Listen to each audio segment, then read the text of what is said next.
आओ दोस्त, हम लोग अगले पड़ाव की तरफ चलते हैं। हाँ साहब, चलिए ना, जरूर चलिए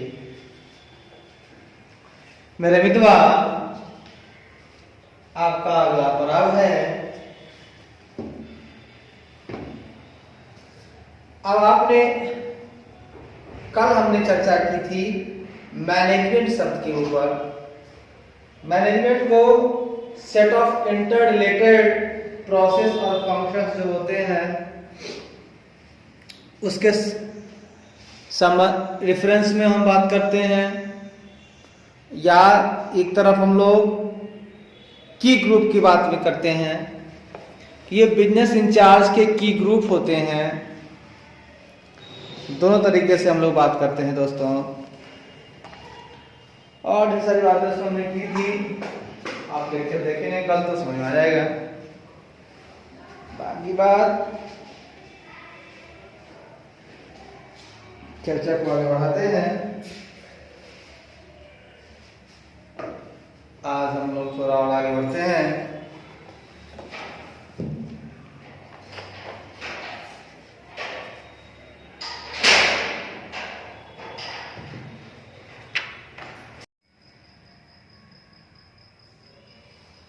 तो दोस्तों, अभी जो हमने आपसे चर्चा की है वो चर्चा की है a strategy is a long range blueprint of an organisation. ये जो रणनीति है वो किसी भी संगठन का, रणनीति क्या है? किसी संगठन की लॉन्ग रेंज ब्लूप्रिंट है, दीर्घकालिक रूपरेखा होती है।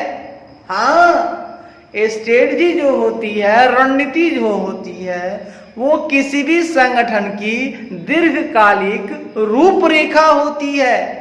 Strategy is a long range blueprint of an organisation. रणनीति किसी संगठन की दीर्घकालिक रूपरेखा होती है। ब्लूप्रिंट का मतलब रूपरेखा होती है। बढ़िया है। आगे कहता है, तो मेरा कहना है कि किसी संगठन की दीर्घकालिक रूपरेखा होती है। ठीक है, तो किसी संगठन की किस चीज का, मेरा कहना है कि संगठन की किस चीज का दीर्घकालिक रूपरेखा होती है? तो स्ट्रेटजी हमें डायरेक्शन बताती है। स्ट्रेटजी हमें डायरेक्शन बताती है। डायरेक्शन का मतलब होता है दिशा निर्देश। डायरेक्शन का मतलब दिशा निर्देश बोलिए या निर्देशन बोलिए। तो डायरेक्शन भी देता है D3, इसको हम D3 बोलते हैं। D से डायरेक्शन, D से डिजायर्ड इमेज, डिजायर्ड इमेज, इसका मतलब होता है दोस्त वांछित छवि, जो हम वांछित करते हैं, जो हम चाहते हैं, वही छवि। And D for destination, and destination का मतलब होता है दोस्तों गंतव्य। आपको जाना कहां है? गंतव्य। आगे बढ़ेंगे, यानी अब इसी को सच दैट हम तीनों को हम और तोड़ते हैं। डायरेक्शन का मतलब होता है what it want to do, what it want to do, what it want to do. इसका मतलब होता है यानी वह क्या करना चाहता है, यानी वह क्या करना चाहता है। दूसरा मतलब होता है what it wants to be, what it wants to be का मतलब होता है यह क्या बनना चाहता है, यह क्या बनना चाहता है। और लास्ट में होता है where it wants to go, where it wants to go,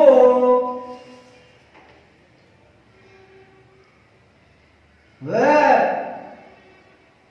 यह कहां जाना चाहता है, where it wants to go का मतलब होता है जहां यह जाना चाहता है, जहां यह, इसका मतलब कहां, where कहां यह जाना चाहता है, चाहे जहां यह जाना चाहता है। इस बात को समझिएगा मैंने क्या कहा दोस्तों, मैंने ये कहा, गौर फरमाइएगा, कहता है स्ट्रेटजी जो है ये लॉन्ग रेंज ब्लूप्रिंट है, दीर्घकालिक रूपरेखा है किसी भी संगठन के डायरेक्शन का, डिजायर्ड इमेज का और डेस्टिनेशन का। ऑर्गेनाइजेशन का जो डायरेक्शन है, जो उसका दिशा निर्देश है, जो उसकी वांछित छवि है, डिजायर्ड इमेज है, और जो उसका गंतव्य है यानी उसका डेस्टिनेशन है, इन तीनों का लॉन्ग रेंज ब्लूप्रिंट देता है, दीर्घकालिक रूपरेखा होता है स्ट्रेटजी इन तीनों चीजों का। डायरेक्शन का मतलब होता है what it want to do, what direction का मतलब स्ट्रेटजी से हमें पता चलता है कि यानी वह क्या करना चाहता है, मेरा कहना वो क्या करना चाहता है, वो जो कंपनी है, वो जो ऑर्गेनाइजेशन है आखिर क्या करना चाहता है। तो स्ट्रेटजी में डायरेक्शन बता दिया जाता है, स्ट्रेटजी हमें डायरेक्शन दे देता है, स्ट्रेटजी में हम सारी बातें लिख लेते हैं कि हमें जाना कहाँ है, हम जाना कहाँ चाहते हैं। फिर दूसरा डिजायर्ड इमेज, डिजायर्ड इमेज का मतलब वांछित छवि यानी what it wants to be, वह क्या बनना चाहता है, यह क्या बनना चाहता है, ये उसकी डिजायर्ड इमेज है। ये भी स्ट्रेटजी में लिख दी जाती है कि यह क्या बनना चाहता है। और लास्ट में destination, where it wants to go, जहां यह जाना चाहता है, जहां यह जाना चाहता है वो भी स्ट्रेटजी में लिख दी जाती है। मतलब उसको क्या बनना चाहता है, मतलब वो क्या करना चाहता है, क्या बनना चाहता है। आप जो कर रहे हैं वही बनना चाहते हैं ना। तो डायरेक्शन और डिजायर्ड इमेज दोनों एक होना चाहिए। डायरेक्शन उसी दिशा में काम कीजिए जहां पहुंचना है, आपकी इच्छा है, और जहां इच्छा नहीं है उस दिशा में काम नहीं किया वहां कैसे पहुंचेंगे। और लास्ट में कहता है डेस्टिनेशन का मतलब गंतव्य है कि what it wants to go, है ना, जहां जाना चाहता है। तो ये तरह ये हो गया आपका स्ट्रेटजी का एक ब्लूप्रिंट है, वो आपके समझ में आ गया। अब आइए थोड़ा और आगे बढ़ते हैं।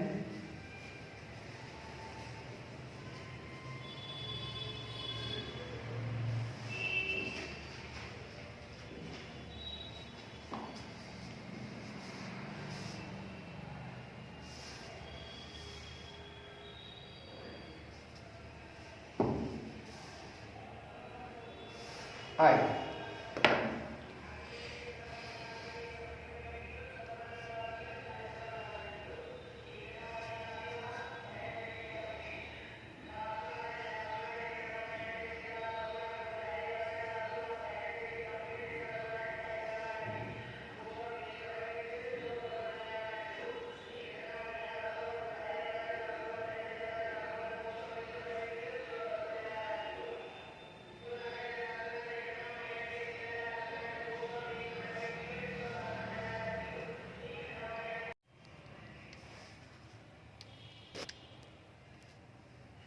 कहता है मेरे दोस्त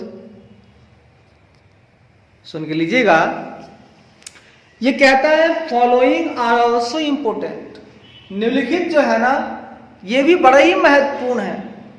अदर डिफिनेशन, अन्य जो ये परिभाषाएं मैं दे रहा हूं ये भी बहुत ही महत्वपूर्ण है।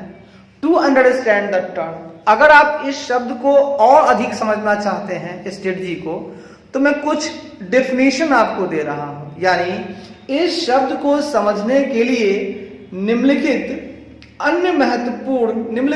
अन्य निम्नलिखित अन्य महत्वपूर्ण परिभाषाएं भी हैं। ठीक है तो पढ़ाइए, आइए उन परिभाषाओं के बारे में चर्चा करते हैं। पहला है आइगोर, एच एंड सॉफ। हम बात करेंगे इगोर, एच एंड सॉफ की बात करेंगे।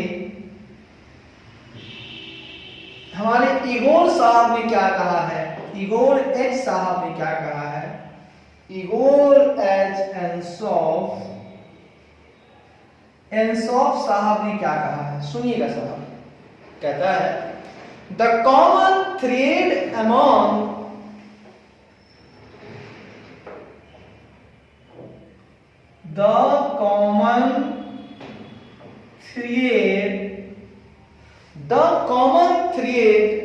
among the organizations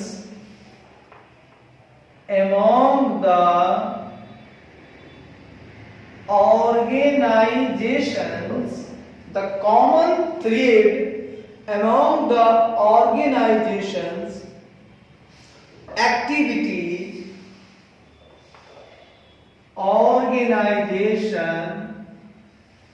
activities and product markets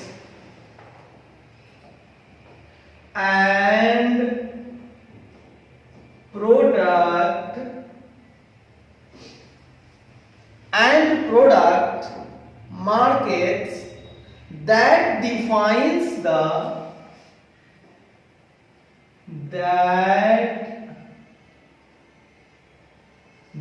defines the essential nature of business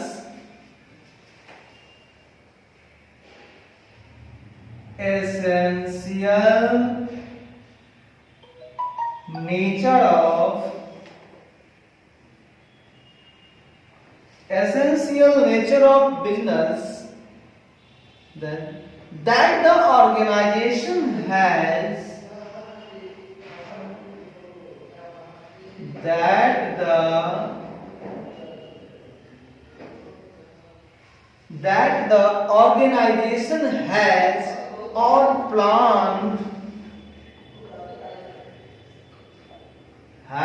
or planned to be in future. दोस्तों पहले इगोर एच एंड सॉफ साहब ने क्या कहा the common thread among the organization's activities and product markets that defines the essential nature of business that the organization has or planned to be in future. Sir ये क्या बात है, सुनिए क्या बात है।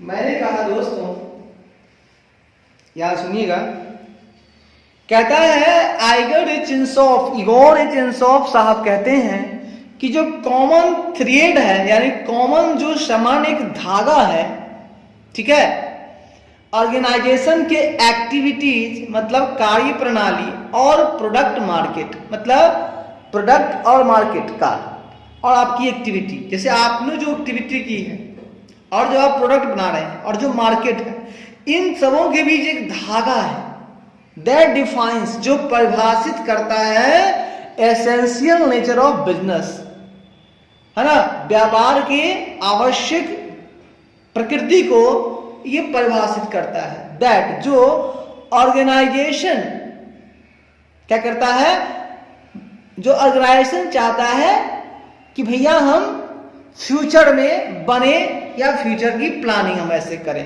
अब मान लीजिए आपको फ्यूचर में क्या करना है, स्ट्रेटजी उसी के लिए है। तो मान लीजिए आपकी एक्टिविटी क्या है, आप प्रोडक्ट कैसा बना रहे हैं, मार्केट क्या चाहता है, इन सबों के बीच जो एक सामान्य धागा है वो क्या है कि आपका जो सामान्य धागा है जो ये परिभाषित करता है बिजनेस के एसेंशियल नेचर को, हाँ, कि बिजनेस का एक आवश्यक नेचर होना चाहिए जिसको ऑर्गेनाइजेशन प्राप्त करेगा भविष्य में।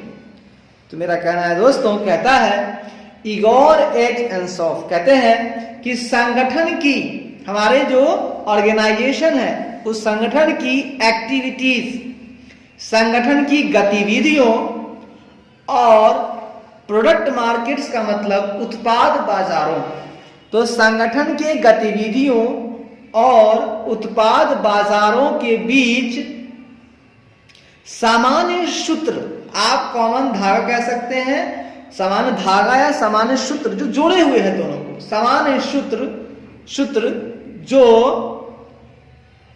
संगठन के व्यवसाय की, जो संगठन के व्यवसाय की आवश्यक प्रकृति को परिभाषित करता है या जिसे संगठन भविष्य में करने की योजना बना रहा है, या जिसे संगठन भविष्य में करने की योजना बना रहा है। तो इगोर एच एंसॉफ कहते हैं कि संगठन की गतिविधियों और उत्पाद बाजारों के बीच क्या है, सामान्य सूत्र क्या होना चाहिए, सामान्य सूत्र होना चाहिए। ऐसी बात है कि संगठन की गतिविधियों और उत्पाद बाजारों के बीच सामान्य सूत्र जो संगठन के व्यवसाय की आवश्यक प्रकृति को परिभाषित करता है। ये क्या करता है, ये किसी भी संगठन के व्यवसाय, कोई संगठन है, ऑर्गेनाइजेशन है, उसका कोई व्यवसाय है, तो संगठन के व्यवसाय की आवश्यक प्रकृति को ये डिफाइन करता है। हाँ, ये जो सामान्य सूत्र है वो क्या करता है, मतलब संगठन की गतिविधियों और उत्पाद बाजारों के बीच सामान्य सूत्र जो संगठन के व्यवसाय की आवश्यक प्रकृति को परिभाषित करता है, या plan to be in future, या जिसे संगठन भविष्य में करने की योजना बना रहा है। यही तो है स्ट्रेटजी। स्ट्रेटजी क्या है, तो स्ट्रेटजी है किसी संगठन के गतिविधियों और उत्पाद बाजारों के बीच सामान्य सूत्र, जो सामान्य सूत्र क्या है, ये सामान्य सूत्र है जो संगठन की व्यवसाय की प्रकृति, जो संगठन की व्यवसाय की प्रकृति को परिभाषित करता है, या भविष्य में या जिसे संगठन या दैट ऑर्गेनाइजेशन या जिसे संगठन भविष्य में करने की योजना बना रहा है। प्लान टू विन फ्यूचर, संगठन क्या कर रहा है, भविष्य में करने की योजना बना रहा है, जिसे संगठन भविष्य में करने की योजना बना रहा है। The common thread among the organisation activities and product markets that defines the essential nature of business that the organisation has or plan to be in future. Sir अच्छा है, आइए थोड़ा और आगे बढ़ते हैं। अब स्ट्रेटजी की वही परिभाषा हमारे विलियम एफ गुलेक साहब ने भी कुछ दिया है। कौन साहब है हमारे, William F Glueck, William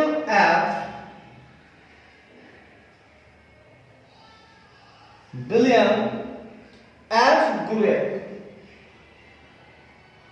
William F Glueck कहता है A unified, comprehensive,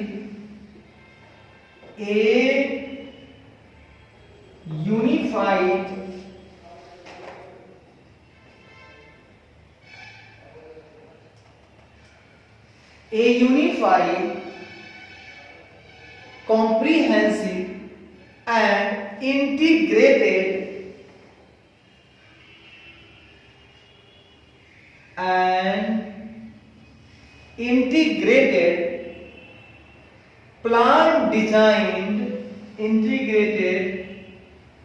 plan designed to assure that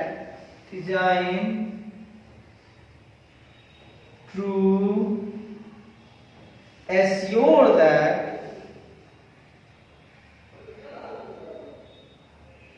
the basic objectives of the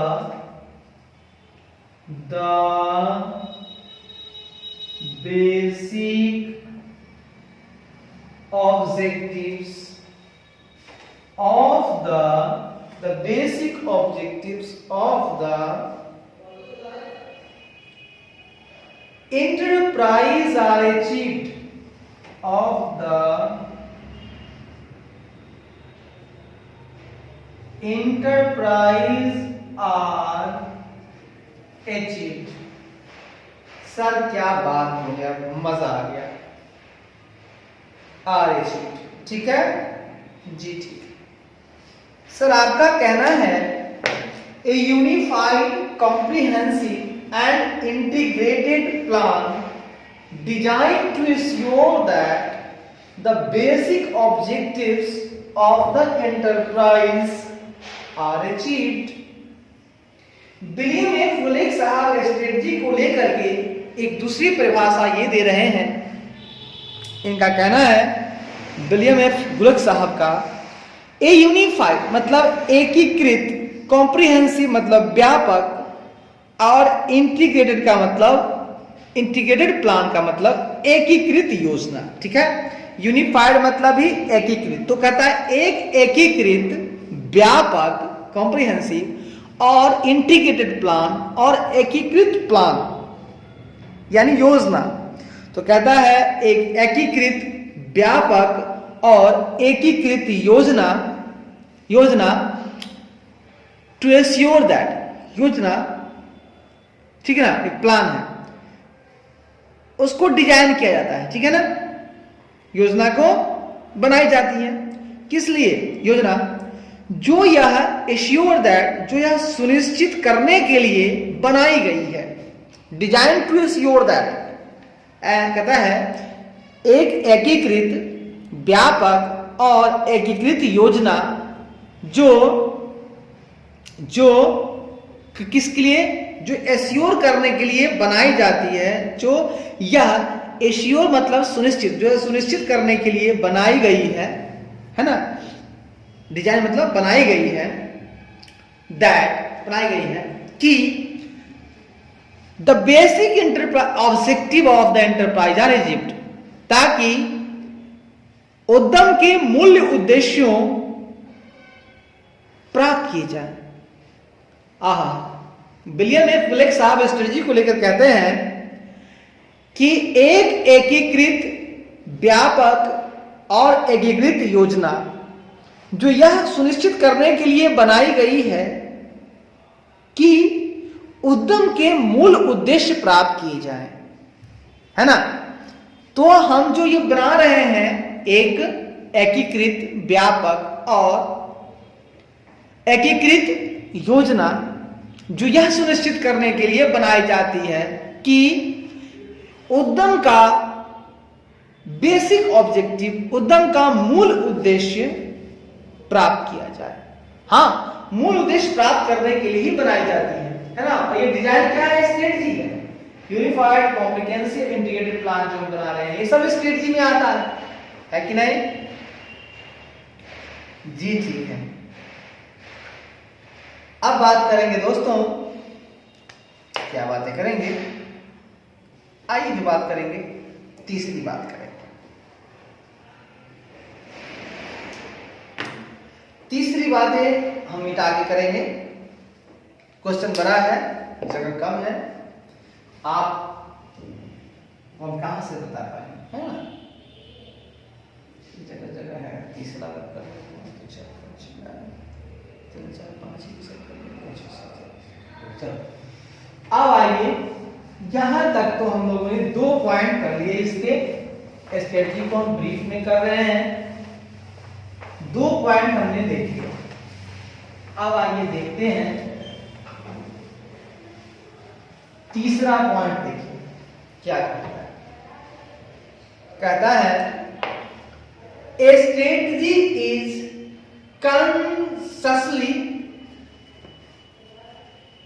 consciously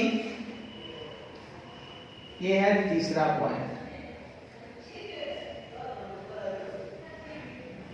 A strategy is consciously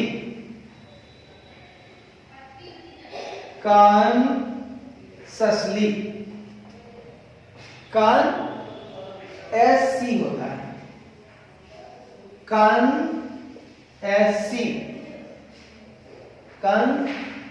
consciously ऐसे होगा, consciously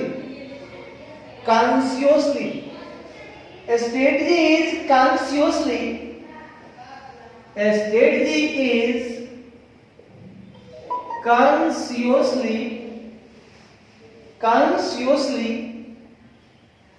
considered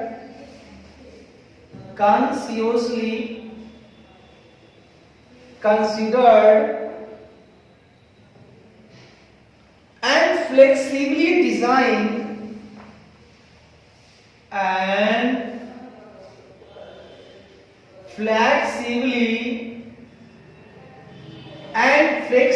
designed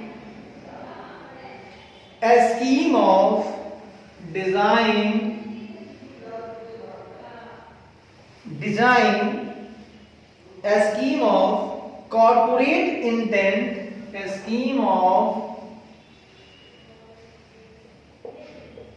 corporate intent, and action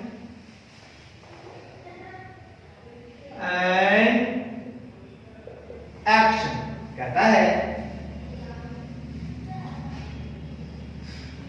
a strategy is consciously considered and flexibly designed a scheme of corporate intent and action। इसमें दो चित्र और point है क्या? actions to mobilize resources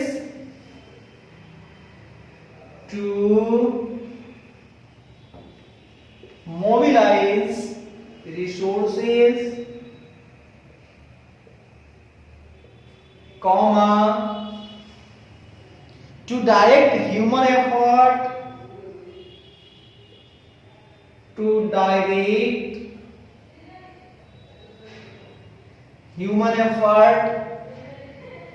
and behavior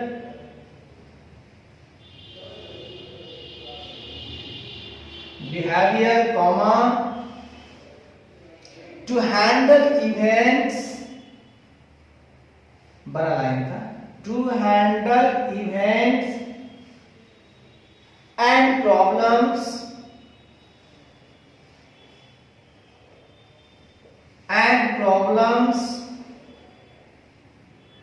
to perceive and utilize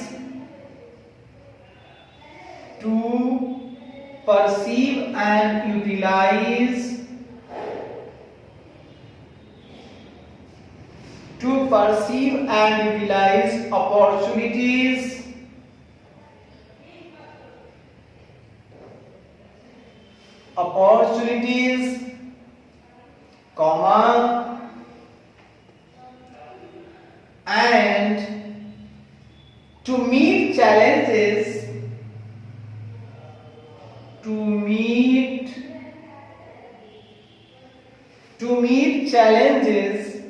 and threats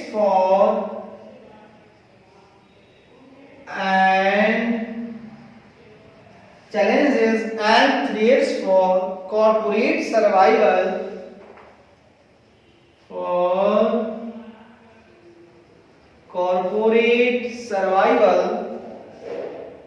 and success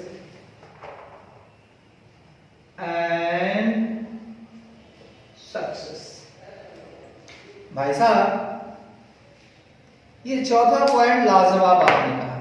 तीसरा point, अभी तो 4-5 है, तीसरा पॉइंट स्ट्रेटजी को लेकर आपने बड़ा ही रुआबदार बताया, मुझे अच्छा लग रहा है, मुझे बढ़िया लग रहा है, मैं कहता हूं उसे बेहतर भी लग रहा है। ठीक है, आइए देखते हैं। कहता है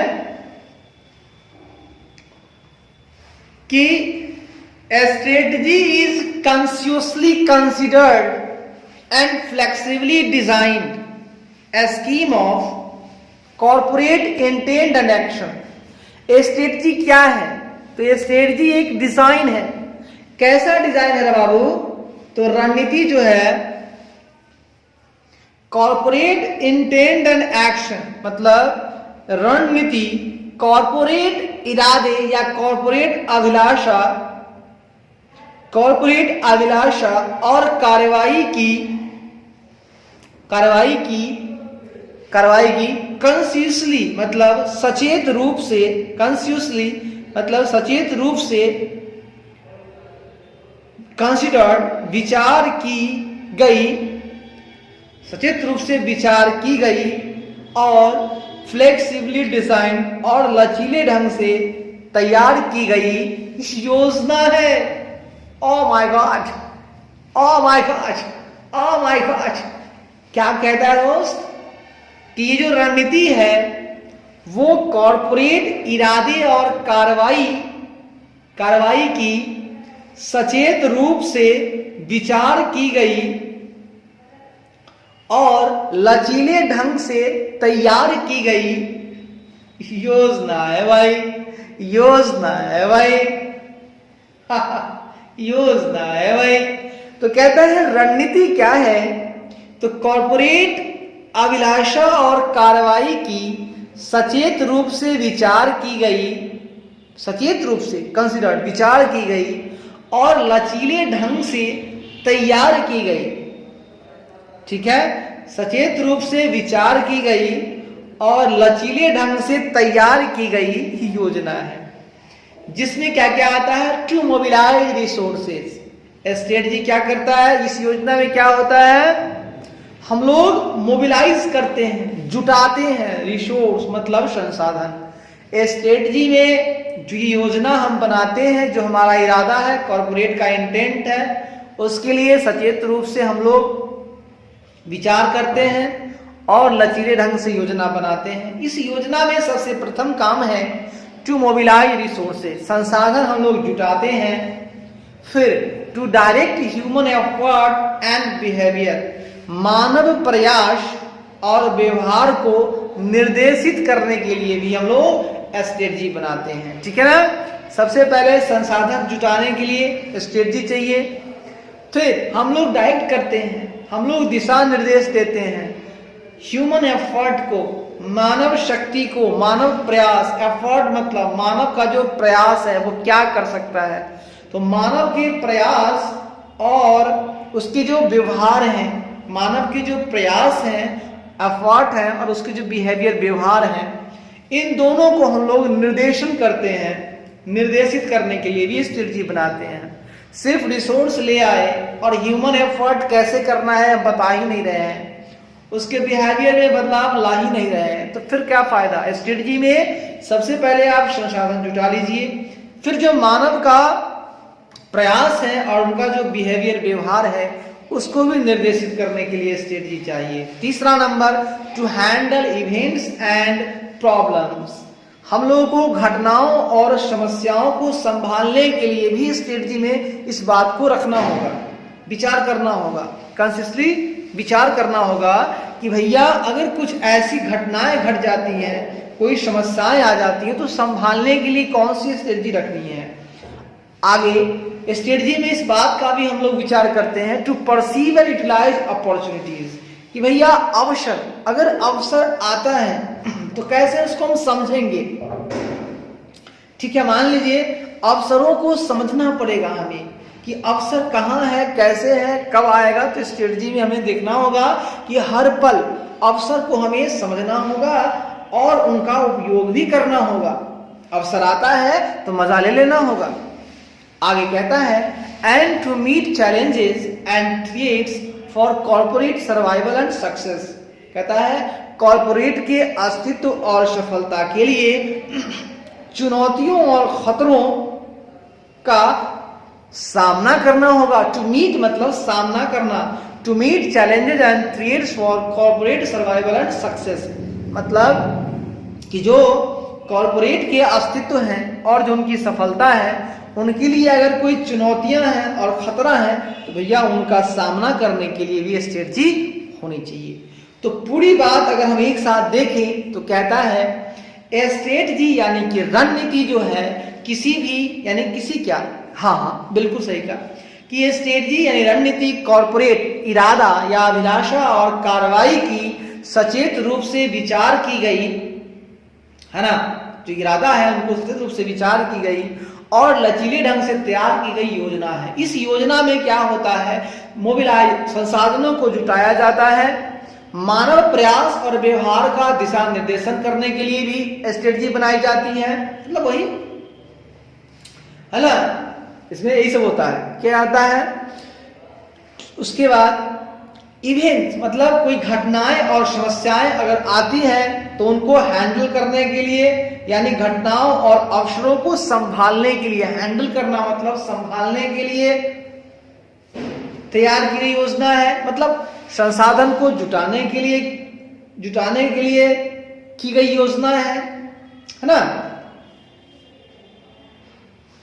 योजना है। इस योजना में क्या होगा, हमें संसाधन को जुटाना है, मानव प्रयास और व्यवहार को निर्देशित करना है, घटनाओं और समस्याओं को संभालना है और अवसरों को समझना है और उनका उपयोग करना है, और भैया लास्ट में कॉर्पोरेट का अस्तित्व और सफलता के लिए जो भी चुनौतियां हैं, जो भी खतरे हैं, उनका सामना भी करना होगा। सामना करने के लिए एक योजना है। तो स्ट्रेटजी बहुत बड़ी चीज है, कोई मामूली या हल्की चीज नहीं है। तो इसको याद करने के लिए क्या करना होगा कि strategy is consistently considered and flexibly designed a scheme of corporate intent and action to mobilise resources, दूसरा to direct human effort and behaviour, तीसरा to handle event and problems, चौथा to perceive and utilise opportunities, और पांचवा and to meet challenges and create for corporate survival and success. चलिए भैया आगे बढ़ते हैं।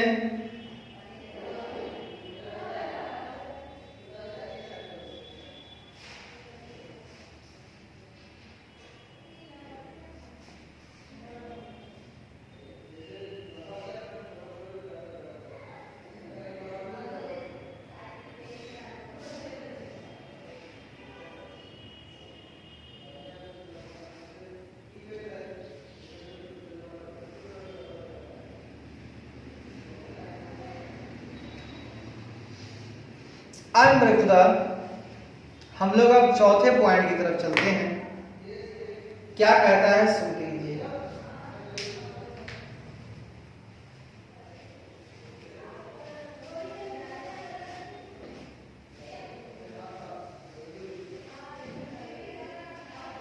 जिंदगी की तलाश में हम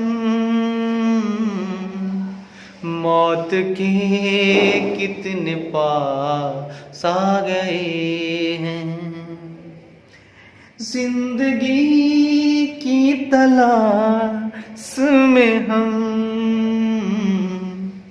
मौत के कितने पास आ गए हैं। हमारा चौथा पॉइंट क्या कहता है सुन लीजिएगा, प्यार मोहब्बत से लीजिएगा। कहता है चौथा point, however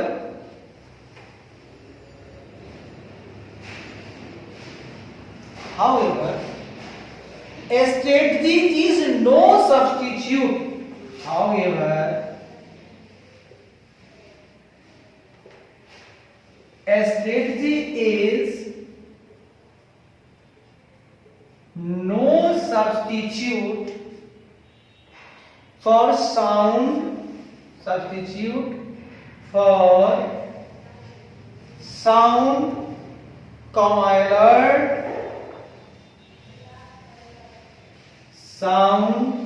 alert and responsible management.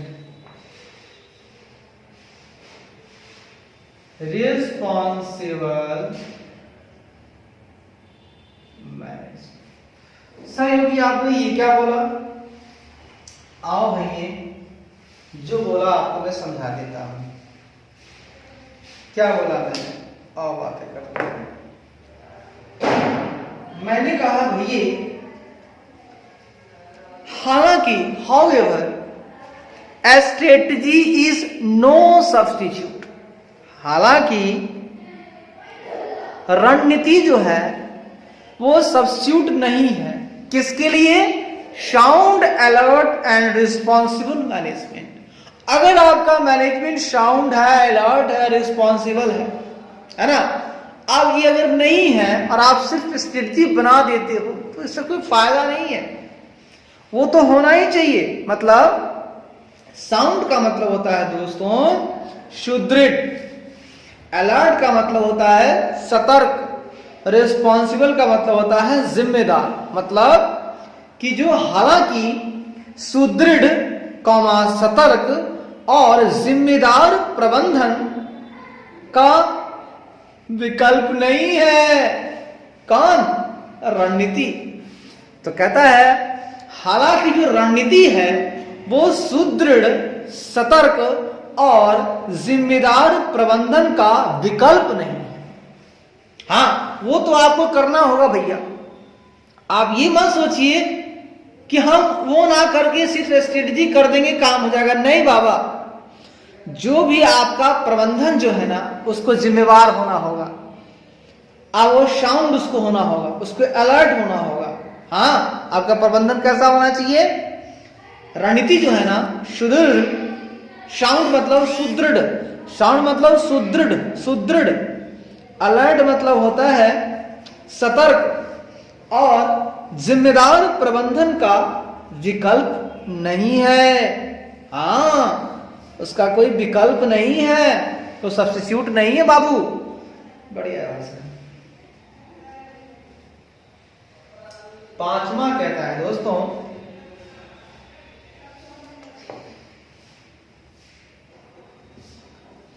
a strategy can never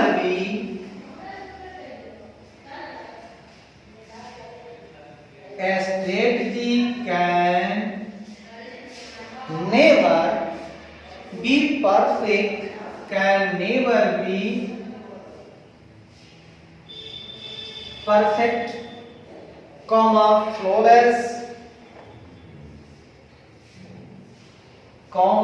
flawless, and optimal.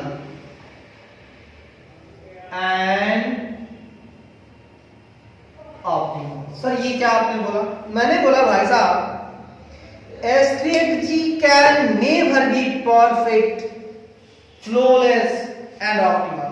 मेरा कहना है आपने एक बार रणनीति बना ली तो आप ऐसा नहीं कह सकते कि ये मेरा रणनीति परिपूर्ण है, परफेक्ट है।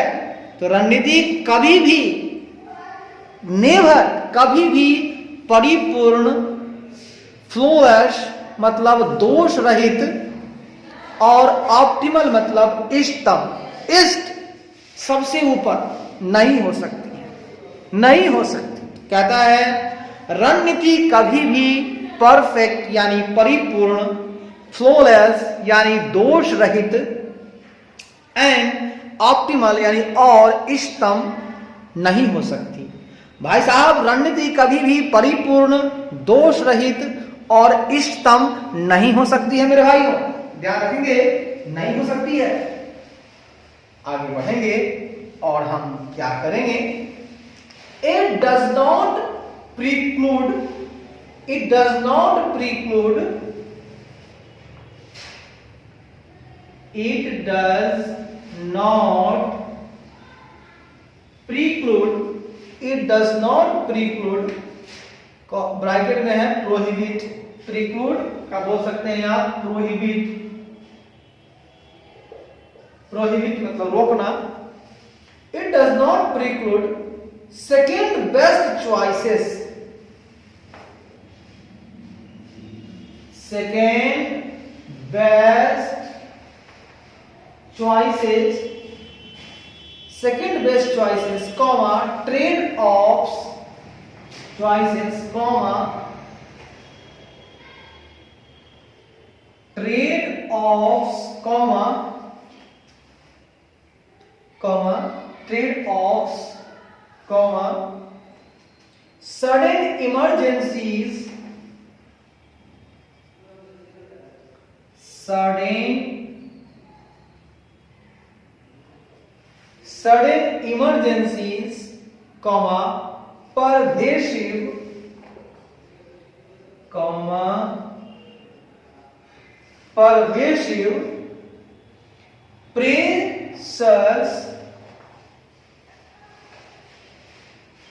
pervasive pressures, failures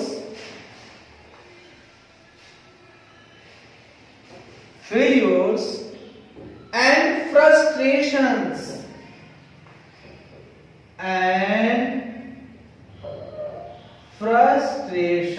सर ये आपने ये क्या बोला भैया? जो बोला मैंने सच बोला, कुछ किसी का कुछ नहीं बोला। मैंने बोला भैया कि it does not preclude bracket में prohibit second best choices, trade offs, sudden emergencies, pervasive pressures, failures and frustrations. कहता है इट डज नॉट प्रीक्लूड मतलब नहीं रोकता है। यह सुनिएगा, अगर आपके पास दूसरा कुछ है तो आप करो। आपके पास कहता है दोस्तों, सुन के लीजिएगा कि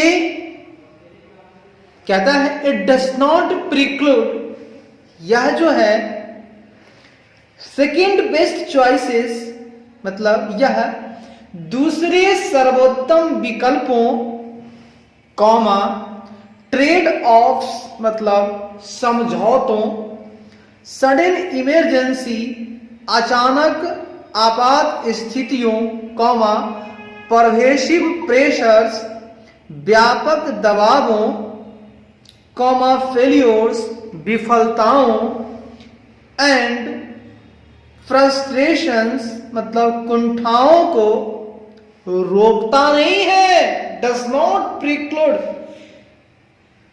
या प्रोहिबिट मतलब निषेध करना। तो दोस्तों पहली बात तो मैंने कहा कि रणनीति कभी भी परिपूर्ण, दोष रहित और इष्टतम नहीं हो सकती। दूसरी बात, यह दूसरे सर्वोत्तम विकल्पों, कौमा समझौतों, कौमा अचानक आपात स्थितियों, कौमा व्यापक दबावों, कौमा विफलताओं और कुंठाओं को रोकता या निषेधित नहीं करता है। रोकता नहीं है, ना ही निषेधित करता है। स्ट्रेटजी बना लिया तो ऐसा नहीं है कि हमारे पास सेकेंड बेस्ट चॉइस नहीं होगा। आप सेकेंड बेस्ट चॉइस रख सकते हो, ये आपको रोक नहीं रहा है, ये निषेधित नहीं कर रहा है। आप अपना सेकेंड बेस्ट चॉइस दूसरे व्यापक आपके पास अगर कोई विकल्प है तो रखें। आप ट्रेड ऑफ आप समझौता कर सकते हो, समझौतों के साथ आप चल सकते हो। हाँ, नहीं रोकेगा, ये रोक नहीं पाएगा। आपको समझौता करना है, आप करो। अचानक आपात स्थिति आती है, ये रोक नहीं पाएगा। हाँ, ऐसा नहीं कि स्ट्रेटजी बना लिए अब तो कोई प्रॉब्लम ही नहीं। नहीं भाई, अचानक आपात स्थिति आएगी, स्ट्रेटजी बेकार हो जाएगी। व्यापक अगर दबाव आ गया है, परवेसिव प्रेशर, ये बेकार हो जाएगी, ये काम नहीं करेगा। आपको विफलताएं मिल रही है, आपकी विफलताएं, ऐसा नहीं है स्ट्रेटजी बना ली तो विफलताएं आएंगी नहीं, वो नहीं रोकेगा, आ भी सकती हैं।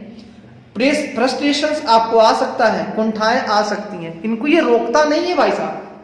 यह जो है दूसरे सर्वोत्तम विकल्पों, समझौतों, अचानक आपात स्थितियों, व्यापक दबावों, असफलताओं या विफलताओं और कुंठाओं को रोकता नहीं है, निषेधित नहीं करता है। हाँ हाँ जी हाँ, वाह भाई वाह, क्या बात कही आप। अगली लाइन कहता है दोस्तों, that is Y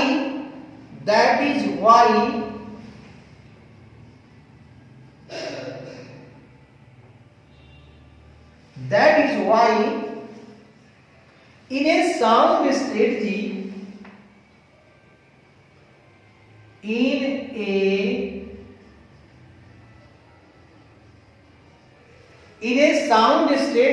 that is why in a sound strategy, allowances allowances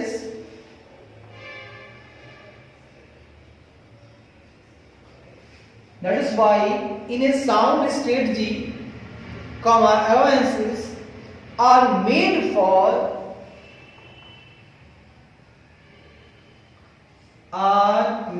for possible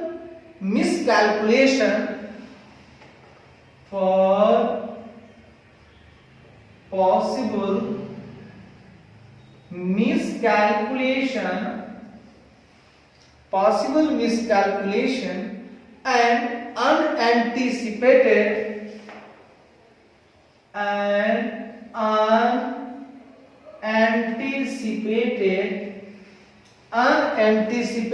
अनचाहा events, अनचाहा इवेंट्स मतलब घटना है। तो कहता है दोस्तों सुनिएगा, इसमें कहता है that is why in a sound strategy allowances are made for possible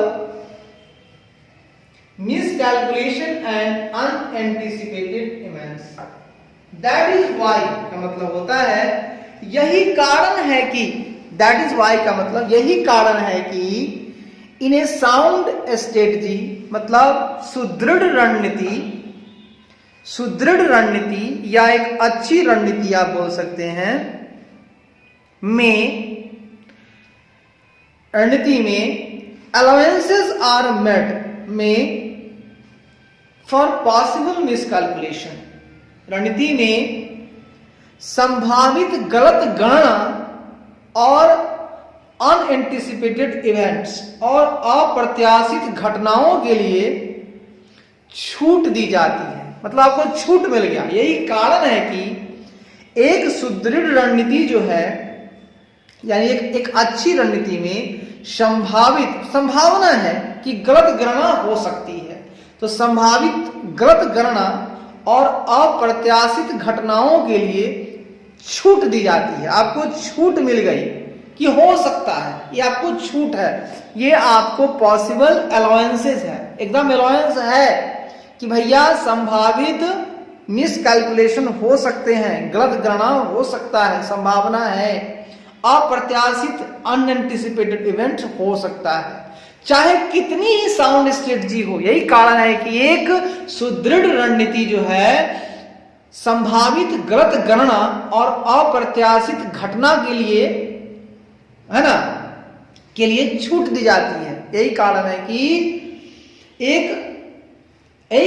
कि इन ए साउंड स्ट्रेटजी, यही कारण है कि एक सुदृढ़ रणनीति में, एक अच्छी रणनीति में संभावित गलत गणना और अप्रत्याशित घटना के लिए छूट दी जाती है। आपको अलाउंस मिल गया, भैया घटना घटेंगी, अनएंटिसिपेटेड है, जो आपने देखा नहीं है, हो सकता है, और गलत गणना हो सकता है, संभव है, हो सकता है। आप कितनी ही अच्छी स्ट्रेटजी बना लो, साउंड स्ट्रेटजी, उसमें संभावना है, या आपको अलाउंस मिल गया, छूट मिल गया कि हर हालत में ऐसा होगा, आप गलत विवरण, गलत गणना कर सकते हो, संभावना है, अनचाहा इवेंट आ सकता है, अप्रत्याशित घटना घट सकती है, इसमें कोई दो राय नहीं। इसलिए कहता है यही कारण है कि एक अच्छी रणनीति में, एक सुदृढ़ रणनीति में संभावित गलत गणना और अप्रत्याशित घटनाओं के लिए छूट दी जाती है। तो पूरा 5 नंबर यही होता है। कहता है रणनीति कभी भी परिपूर्ण, दोष रहित और इष्टतम नहीं हो सकती। यह दूसरे सर्वोत्तम विकल्पों, समझौतों, अचानक आपात स्थितियों, व्यापक दबावों, विफलताओं और कुंठाओं को रोकता नहीं है। यही कारण है कि एक अच्छी रणनीति में संभावित गलत गणना और अप्रत्याशित घटनाओं के लिए छूट दी जाती है। भैया कितना भी अच्छा बना लो, गलतियां हो जाएंगी। और ऊपर 4 नंबर में था, हालांकि रणनीति सुदृढ़, सतर्क और जिम्मेदार प्रबंधन का विकल्प नहीं है। वो तो आप करोगे, सुदृढ़ प्रबंधन रखो, सतर्क प्रबंधन रखो, जिम्मेदार प्रबंधन रखो। आइए भाई साहब, अब हम लोग चलते हैं छठे नंबर की तरफ। क्या कहता है सुनिए। कहता है in large organisations, in large organizations,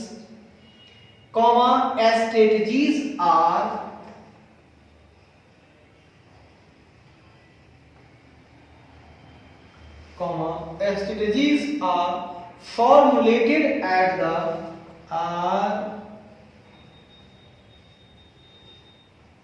corporate,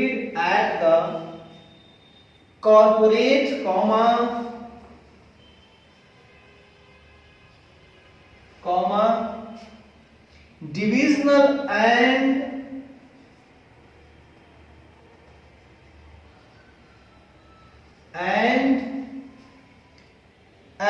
functional levels.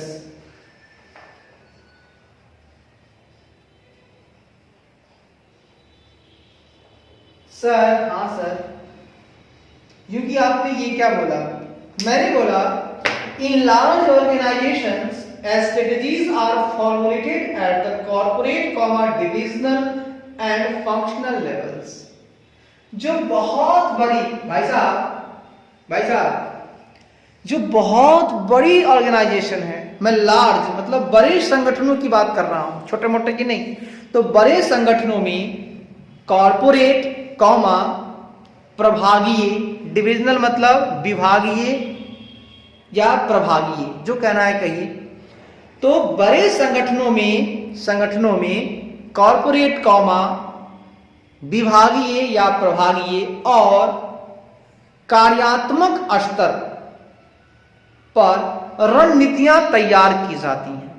यानी बड़े संगठनों में तीनों स्तर पे, कॉर्पोरेट लेवल, डिविजनल लेवल और फंक्शनल लेवल, कॉर्पोरेट लेवल, विभागीय लेवल स्तर और कार्यात्मक स्तर, तीनों स्तर पे रणनीतियों को तैयार किया जाता है, फॉर्मुलेट किया जाता है। सिर्फ कॉर्पोरेट लेवल पे नहीं, बड़े संगठन में तीनों लेवल पे रणनीतियों को तैयार किया जाता है। सही, तो बहुत अच्छी बात है। आगे बढ़ेंगे और हम क्या करेंगे, 7वें पॉइंट की तरफ चलते हैं। आइए,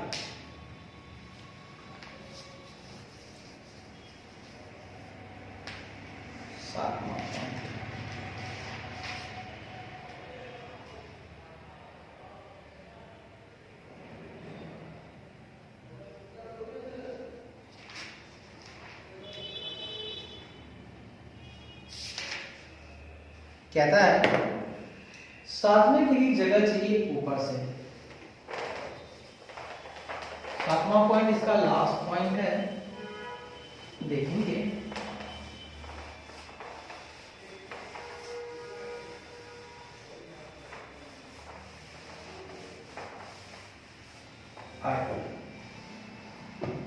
कहता है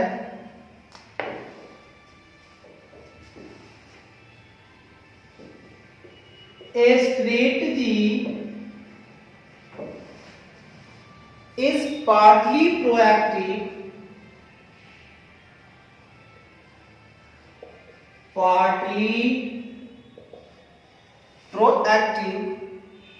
and partly reactive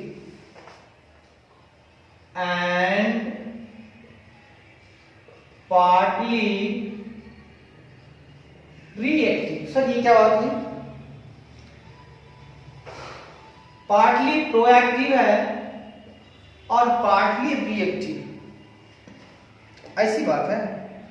जी हाँ भाई, ठीक है, देखते हैं। कहता है दोस्तों, क्या कहता है?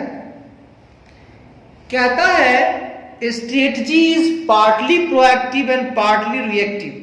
हम स्ट्रेटजी को जब डिफाइन करने चले संक्षिप्त में, ये सारी बातें हैं।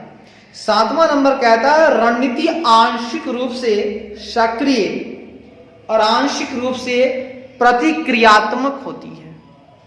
एक तो सक्रिय है, प्रोएक्टिव है, अपने से आंशिक रूप से प्रोएक्टिव है, सोच समझ के तो काम कर ही रहा है, लेकिन अंशतः वह प्रतिक्रियात्मक भी है, रिएक्टिव भी है, दूसरे को देखकर भी काम करते हैं, हम लोग रणनीति बनाते हैं। तो कहता है रणनीति आंशिक रूप से सक्रिय और आंशिक रूप से प्रतिक्रियात्मक है, दूसरे को देख के भी काम करते हैं, खुद से तो काम करते हैं प्रोएक्टिव, दूसरे को देख कर भी काम करते हैं, इसलिए रणनीति आंशिक रूप से सक्रिय और आंशिक रूप से प्रतिक्रियात्मक होती है। जी ठीक है भाई साहब। कहता है एक companies strategy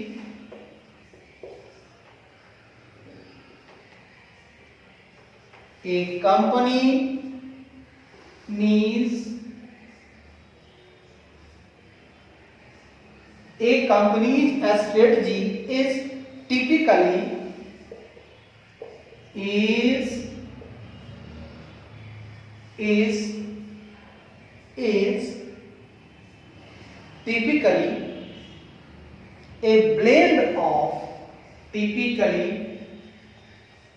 a blend of sir ये क्या बात हुई? ब्लेंड ऑफ का मतलब क्या हुआ सर? सुनिए, कहता है दोस्तों, सुन के लीजिएगा, कहता है ये कंपनीज, एक तो बात मैंने कह दिया कि रणनीति आंशिक रूप से सक्रिय और आंशिक रूप से प्रतिक्रियात्मक होती है, उसी में कहता है कि कंपनी की स्ट्रेटजी मतलब कहता है किसी कंपनी की रणनीति आमतौर पर, टिपिकली मतलब आमतौर पर, ब्लेंड मतलब मिश्रण, आमतौर पर निम्नलिखित का मिश्रण है बाबू। आहा, किसी कंपनी की रणनीति टिपिकली आमतौर पर निम्नलिखित का मिश्रण होती है, निम्नलिखित का मिश्रण होती है, मिलाकर बनाया जाता है। तो किसी भी कंपनी की रणनीति आमतौर पर टिपिकली निम्नलिखित का मिश्रण होती है। A company's strategy is typically a blend of, एक कंपनी की रणनीति आमतौर पर निम्नलिखित का मिश्रण होती है। सर किस किस का मिश्रण होती है? आइए इसी बात करते हैं। पहला, proactive action on the part of proactive actions on the part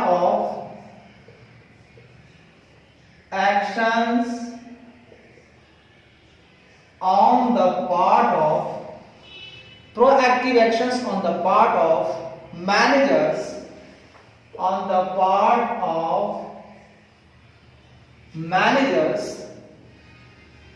to improve the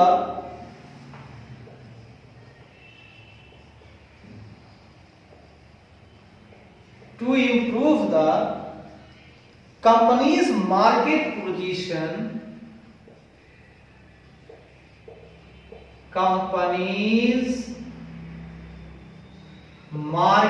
position and financial performance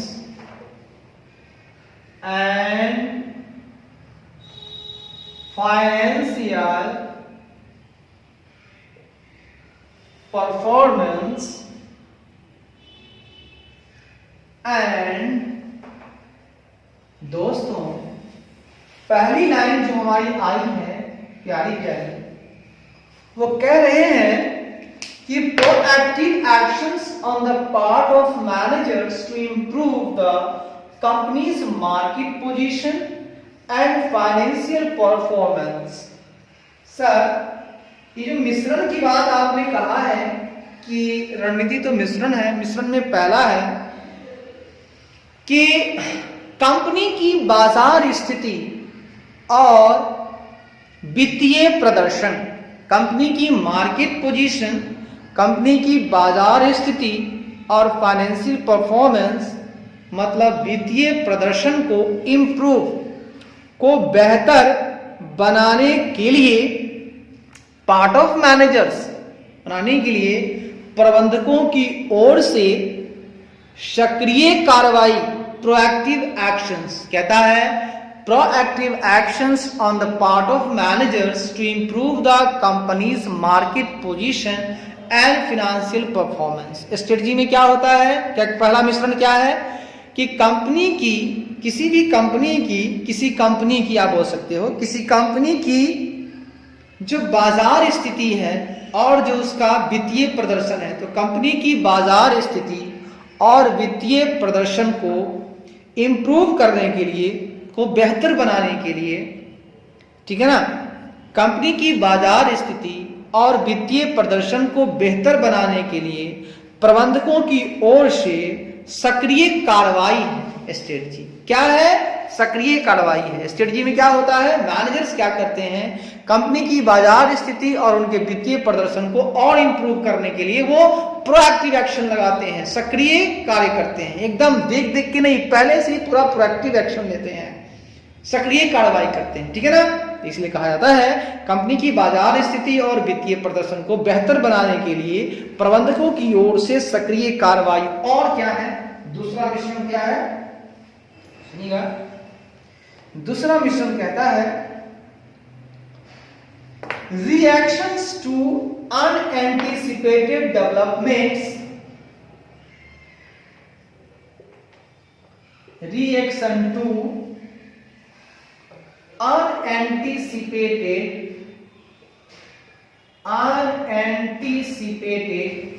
reactions to unanticipated developments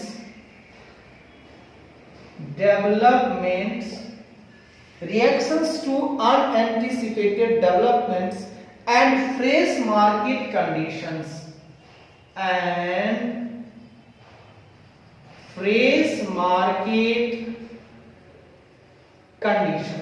sir ये क्या बात हुई, बातें जो हुई अच्छी हुई। मैंने कहा and reactions to unanticipated developments and fresh market conditions, कहता है और अप्रत्याशित घटनाओं और ताजा बाजार स्थितियों पर प्रतिक्रियाएं भी होती हैं। क्या बात कही साहब आपने, मैंने पूरी बात मैं सुनाना चाहता हूं आपसे कि proactive actions on the part of managers to improve the company's market position and financial performance and reaction to unanticipated developments and fresh market condition. मतलब कंपनी की जो रणनीति है, किसी कंपनी की रणनीति आमतौर पर निम्नलिखित का मिश्रण होती है। पहला कहता है कंपनी की बाजार स्थिति और वित्तीय प्रदर्शन को बेहतर बनाने के लिए प्रबंधकों की ओर से सक्रिय कार्रवाई होती है, ये सक्रिय कार्रवाई है, और साथ ही साथ अप्रत्याशित घटना अनएंटिसिपेटेड डेवलपमेंट्स और अप्रत्याशित घटनाक्रमों, डेवलपमेंट्स मतलब विकास, घटनाक्रम, अप्रत्याशित घटनाक्रमों और ताजा बाजार स्थितियों पर प्रतिक्रियाएं भी होती हैं। मतलब स्ट्रेटजी में क्या करते हैं हम लोग, अगर पहले तो हम लोग क्या करते हैं, मैनेजर्स क्या करते हैं, प्रोएक्टिव एक्शन लेते हैं, कंपनी के मार्केट पोजीशन, बाजार स्थिति और वित्तीय प्रदर्शन को बेहतर बनाने के लिए, साथ ही साथ वो रिएक्शन भी, स्ट्रेटजी में रिएक्शन भी होता है, प्रतिक्रिया भी होता है। अगर मान लीजिए अप्रत्याशित घटनाक्रम आ गए या बाजार की जो ताजा बाजार जो कंडीशन है, ताजा जो बाजार स्थिति है, तो उस पर भी क्या रिएक्शन करना होगा, क्या प्रतिक्रियाएं देनी होंगी, ये भी स्ट्रेटजी में लिख दी जाती है। स्ट्रेटजी में ये भी हो जाता है कि मान लीजिए अगर अप्रत्याशित घटनाक्रम हो जाता है या ताजा बाजार स्थिति क्या है उस पर आपको प्रतिक्रिया देता है, तो क्या प्रतिक्रिया करना होगा ये भी उसमें लिख दी जाती है। अच्छी बात है। आगे कहता है दोस्तों, इन other words,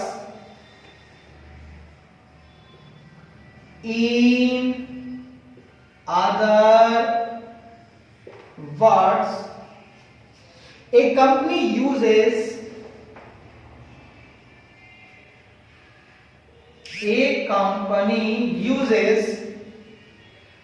both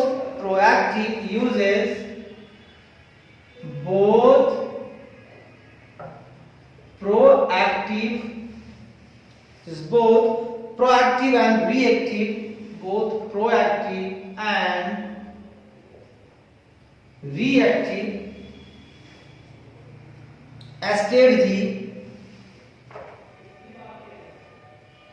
strategies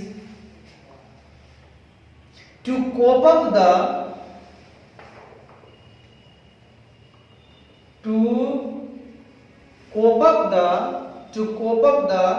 uncertain business environment.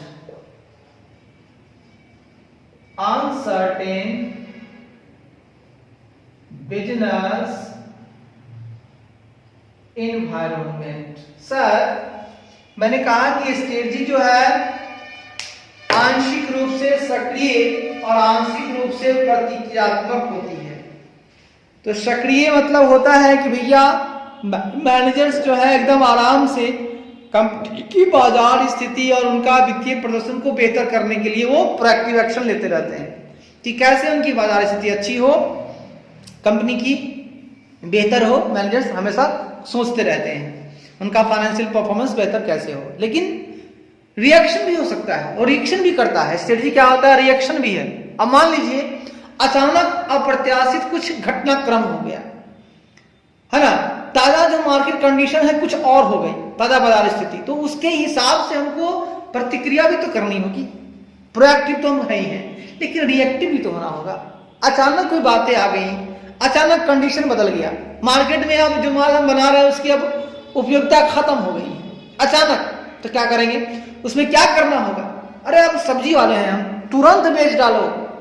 मान लीजिए अचानक बैगन को खाने से हल्ला फैल गया कि बैगन खाना गुनाह हो रहा है, बस बैगन वाले क्या करेंगे? जो 100 रुपए किलो था उसको 50 पैसे किलो बेच देंगे। तो रिएक्शन करना होगा, आपको करना होगा। उसी तरह से कहता है, in other words a company uses both proactive and reactive strategy to cope up the uncertain business environment. इसलिए कहता है, दूसरे शब्दों में एक कंपनी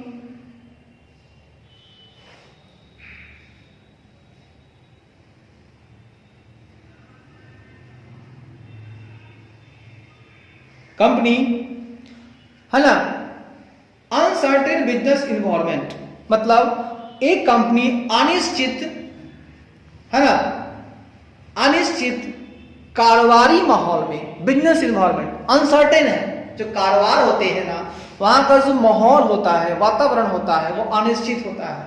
तो कहता है अनिश्चित व्यापारिक माहौल या अनिश्चित व्यापारिक या कारोबारी वातावरण को टू कोप अप है ना, माहौल से निपटने के लिए। कोप अप का मतलब होता है निपटने के लिए, कोप अप मतलब निपटने के लिए प्रोएक्टिव एंड रिएक्टिव, सक्रिय और प्रतिक्रियात्मक दोनों रणनीतियों का उपयोग करती हैं। सर ये बड़ा अच्छा बात करते हैं आपने। तो दूसरे शब्दों में हमने कहा कि एक कंपनी जो है अनिश्चित कारोबारी माहौल से निपटने के लिए सक्रिय और प्रतिक्रियात्मक दोनों रणनीतियों का उपयोग करती है। एक कंपनी क्या करती है? दोनों ही रणनीतियों का उपयोग करती है। बहुत अच्छा काम करती है वो। तो दूसरे शब्दों में कहते हैं हम कि एक कंपनी अनिश्चित कारोबारी माहौल से निपटने के लिए सक्रिय और प्रतिक्रियात्मक दोनों रणनीतियों का उपयोग करती है। सर बहुत बढ़िया काम करती है। अगली लाइन कहता है दोस्तों, proactive strategy is planned.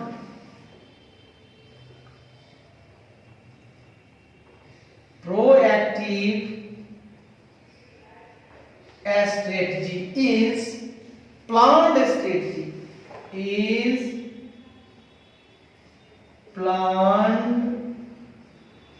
is planned strategy, whereas reactive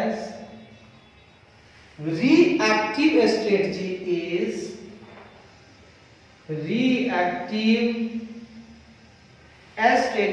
is adaptive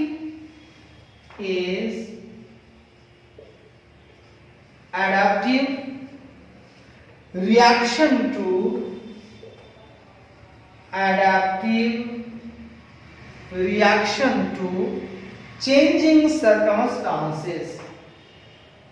to changing circumstances। Sir ये क्या बात हुई? अंतिम बातें हैं तो बेहतर ही बातें होंगी। मैंने कहा दोस्तों कि proactive strategy is planned strategy, whereas reactive strategy is adaptive reaction to changing circumstances। मतलब सक्रिय रणनीति जो है वो एक योजनाबद्ध रणनीति है, बिल्कुल योजना के साथ चलती है। हम पहले से जो योजना बनाते हैं उसी पे चलते हैं, इसलिए सक्रिय रणनीति को योजनाबद्ध रणनीति कहा जाता है या है।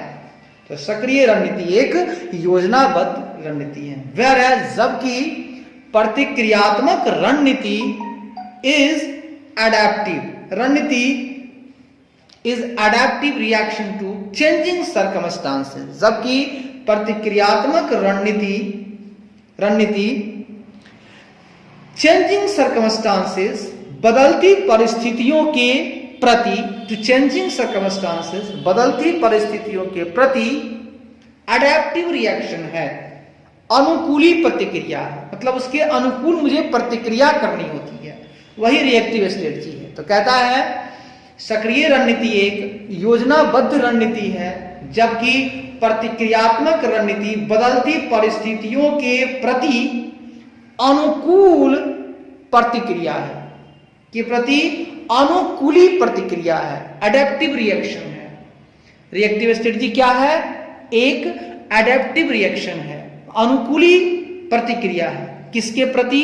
बदलती हुई परिस्थितियों। क्योंकि परिस्थितियां जब बदलती रहती हैं तो वहां भी प्रोएक्टिव काम नहीं करना होगा, हमको रिएक्टिव स्ट्रेटजी लगानी होगी, हमको उसी के अनुकूल प्रतिक्रिया करना होगा। अचानक बदलाव आ गया, मार्केट कंडीशन चेंज हो गए, तो उसके हिसाब से हमें तुरंत एक्शन लेना होगा, तभी मेरा काम होगा।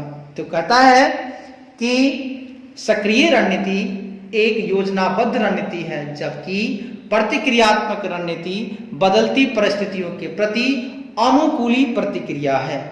रिएक्शन मतलब अनुकूली, बदलती हुई परिस्थितियों के प्रति अनुकूली प्रतिक्रिया है। बहुत सुंदर, बहुत बढ़िया।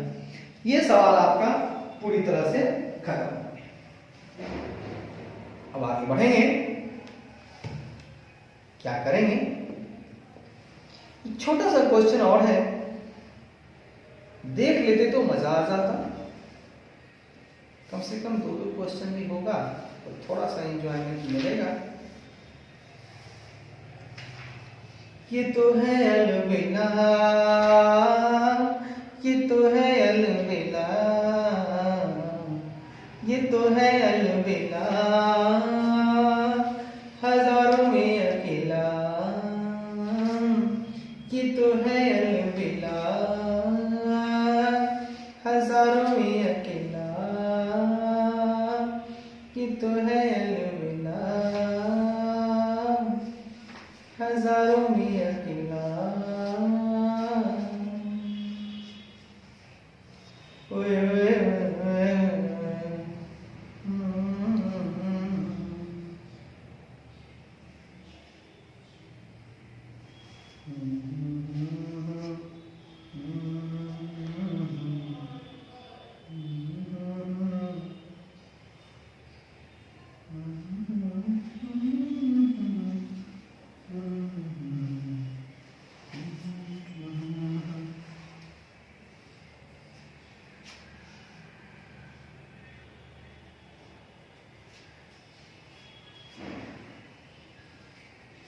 आइए दोस्तों, हम लोग एक बहकी बहकी बातें करते हैं और मीठी मीठी बातें करते हैं। चलिए, strategy is partly proactive and partly reactive के लेकर एक सवाल है, ठीक है? आइए सवाल देखते हैं। हम लोग मैनेजमेंट को भी समझ लिए, स्ट्रेटजी को भी समझ लिए, अब आगे बढ़ते हैं। सवाल आ रहा है, strategy is partly proactive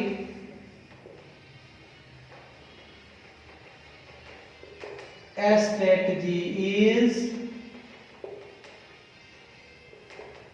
partly proactive and partly reactive.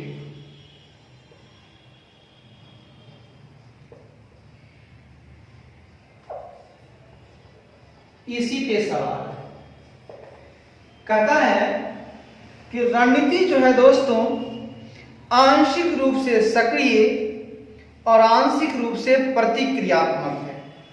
क्या है? रणनीति आंशिक रूप से सक्रिय और आंशिक रूप से प्रतिक्रियात्मक है। इस बात में कोई दो राय है क्या? कोई दो राय नहीं साहब। तो स्ट्रेटजी जो है आंशिक रूप से सक्रिय और आंशिक रूप से प्रतिक्रियात्मक है। अब इसी पे एक सवाल है, उसको जरा देख लीजिए। आइए उस सवाल की बात करते हैं। सवाल नंबर 3, ये आपको 2 बार आ गया है। नवंबर 2018 में 5 मार्क्स के लिए, नवंबर 2018 5 मार्क्स मिल जाते आपको अगर आता तो, और नवंबर 2020 के आरटीपी में भी दिया है। नवंबर 2020 के आरटीपी में भी है, यानी कि सवाल इंपोर्टेंट है, खूब पूछेगा भाई साहब, खूब पूछेगा, मजे मजे में पूछेगा।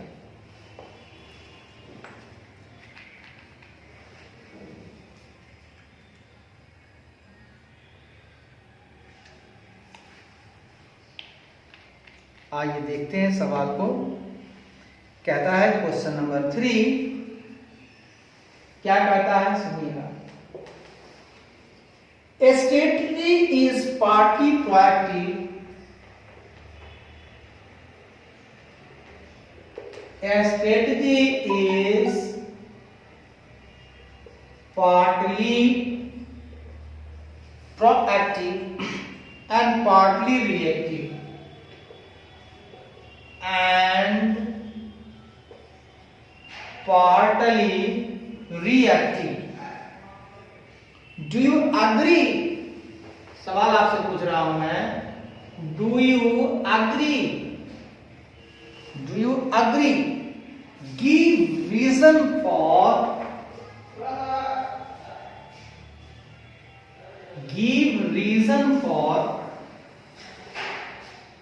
your answer. Give reasons for your answer. Sir हाँ भैया, सवाल तो आपका बड़ा ही मस्ताना है भाई, मैं घटिया सवाल थोड़े ना पूछता हूं।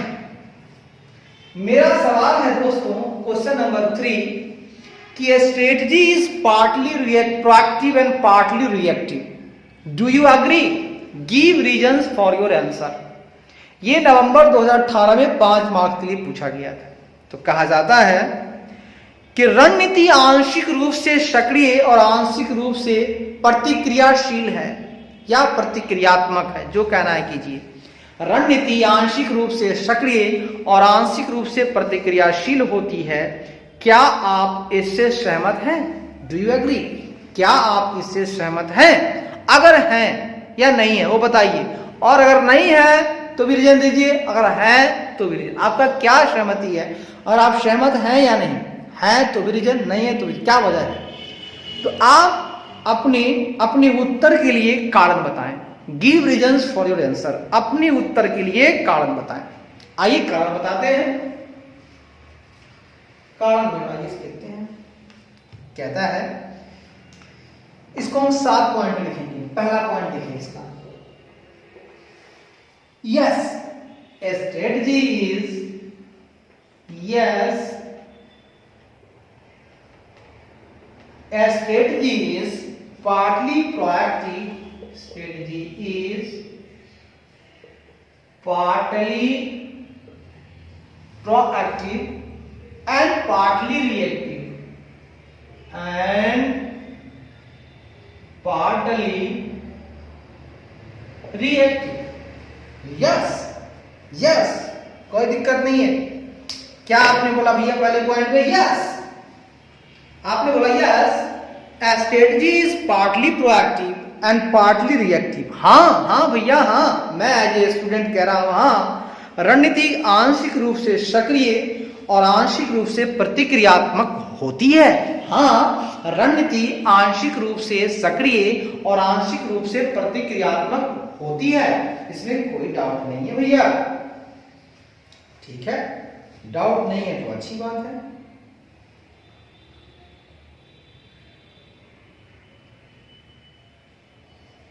आइए दोस्तों, अब हम दूसरे पॉइंट की तरफ चलते हैं। पहला पॉइंट हो गया, दूसरा कहता है इन proactive strategy, in proactive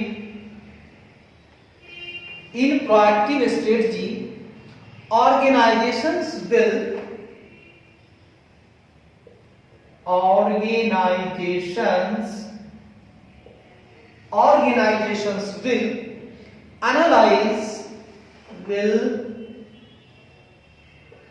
analyze possible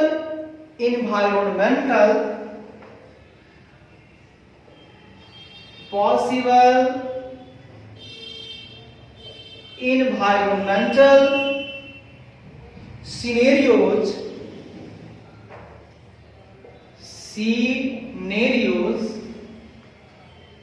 and create a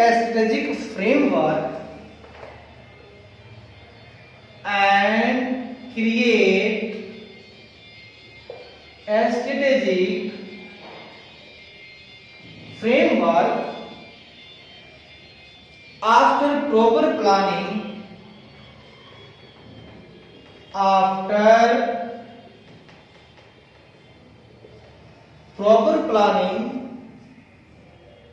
and set procedures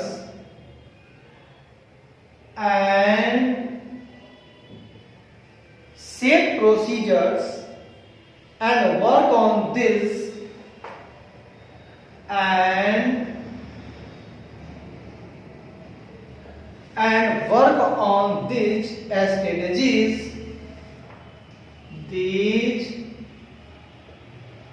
strategies in a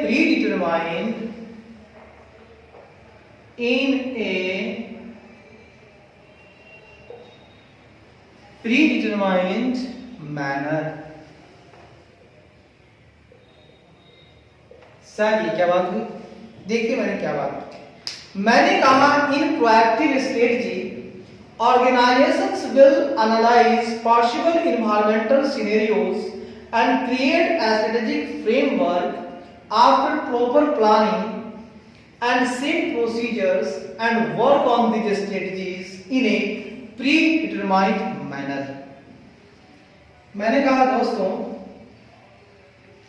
in proactive strategy सक्रिय रणनीति में ऑर्गेनाइजेशंस माने संगठन क्या करता है? पॉसिबल इन्वायरमेंटल सिनेरियोज, संगठन संभावित पर्यावरणीय परिदृश्यों का विश्लेषण करेंगे। Will analyse in proactive strategy, सक्रिय रणनीति में organisations will analyse possible environmental scenarios, संगठन संभावित वातावरणीय परिदृश्यों का अवलोकन करेंगे और create a strategic framework after proper planning, और उचित योजना बनाने के बाद अब जब सब कुछ देख लेंगे, जब वो संभावित वातावरणीय पर्यावरणीय परिदृश्य का जब वो अवलोकन कर लेंगे, तब क्या करेंगे उसके बाद, और उचित योजना बनाने के बाद रणनीतिक रूपरेखा, स्ट्रेटेजिक फ्रेमवर्क, रणनीतिक रूपरेखा तैयार करेंगे और सेट प्रोसीजर और प्रक्रियाएं निर्धारित करेंगे और work on this strategy in A predetermined manner, और पूर्व निर्धारित तरीके से इन रणनीतियों पर काम करेंगे।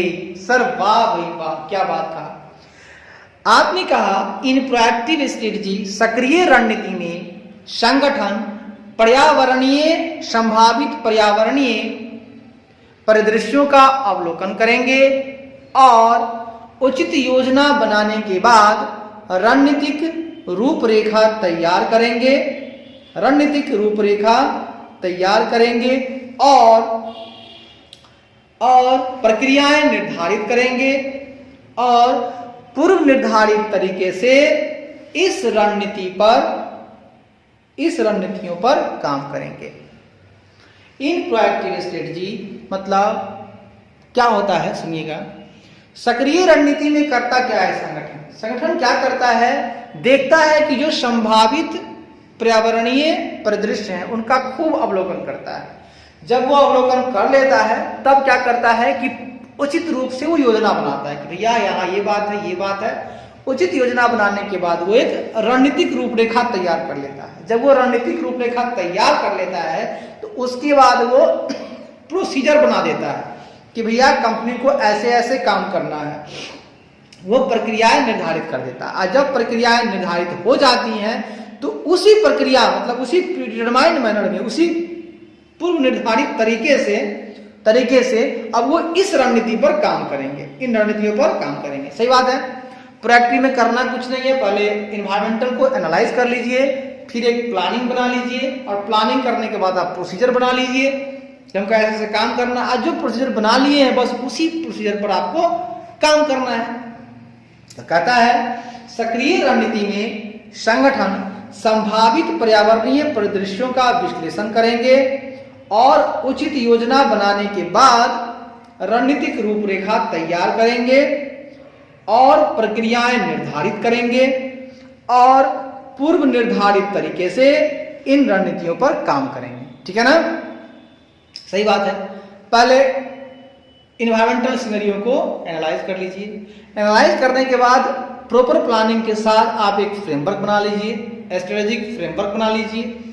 फ्रेमवर्क बना लिए तो अब आप एक प्रोसीजर सेट कर दीजिए कि मेरा फ्रेमवर्क अगर ऐसा है तो हमको इन प्रक्रियाओं से गुजरना होगा। तो एक आप प्रक्रियाएं निर्धारित कर लीजिए। अच्छा, प्रक्रियाएं निर्धारित हो गई तो बस उसी के हिसाब से आप रणनीति पर काम कीजिए और इस रणनीति पर आप ना पूर्व निर्धारित तरीके से काम करें। यही है प्रोएक्टिव स्ट्रेटजी। आइए भाई साहब, आइए अब हम तीसरी बात करेंगे। तीसरी बात कहता है however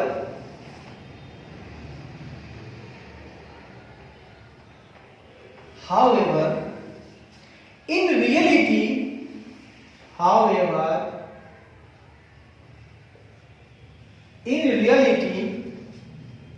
no company can forecast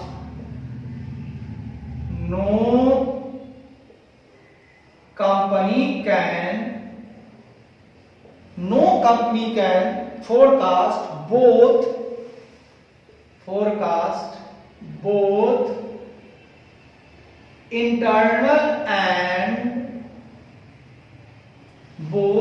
internal and external environment exactly.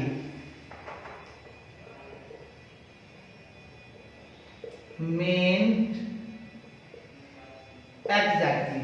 Sir ये क्या हुई बात? मैंने कहा दोस्तों, however in reality no company can forecast both internal and external environment exactly. मैंने कहा मेरे दोस्तों कि हालांकि अब पहले तो मैंने कहा कि आप इन्वायरमेंट को आप एनालाइज करो, लेकिन आगे मैं कह रहा हूं हालांकि वास्तव में इन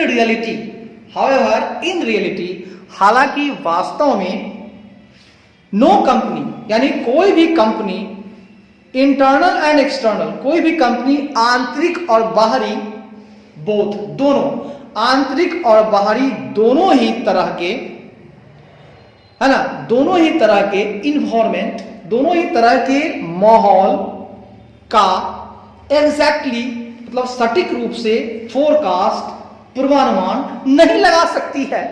हाँ, नहीं लगा सकती है।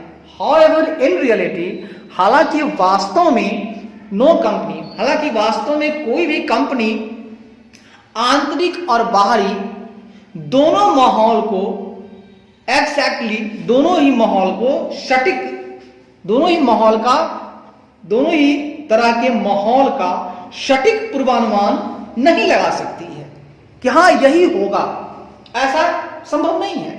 हालांकि वास्तव में कोई भी कंपनी आंतरिक और बाहरी दोनों ही तरह के माहौल का सटीक पूर्वानुमान नहीं लगा सकती है। सटीक फोरकास्ट पूर्वानुमान, सटीक पूर्वानुमान नहीं लगा सकती है। हालांकि वास्तव में कोई भी कंपनी आंतरिक और बाहरी दोनों ही तरह के माहौल का सटीक पूर्वानुमान नहीं लगा सकती है। हाँ भैया, नहीं लगा सकती है वो। आगे कहता है, everything can not be planned,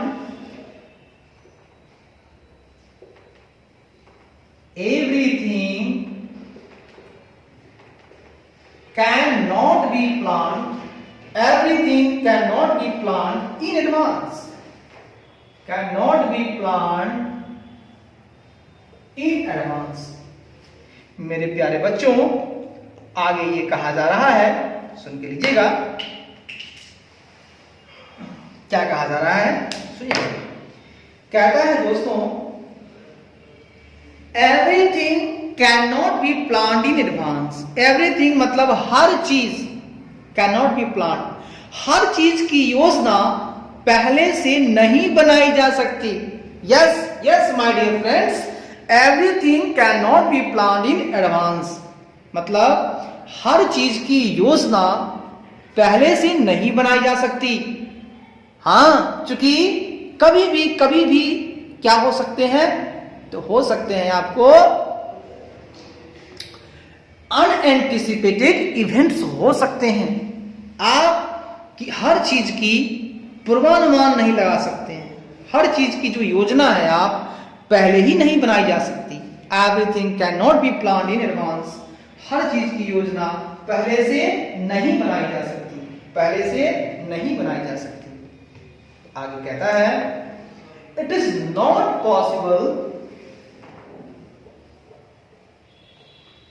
it is not possible to anticipate, it is not possible to anticipate moves of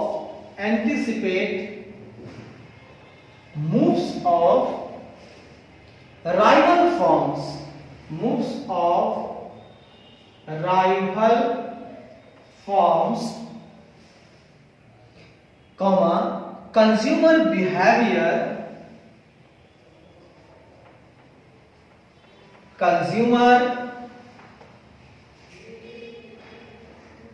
consumer behavior,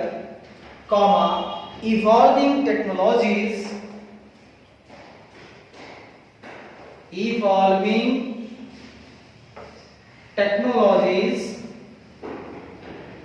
and so on। Sir ये क्या बात हुई?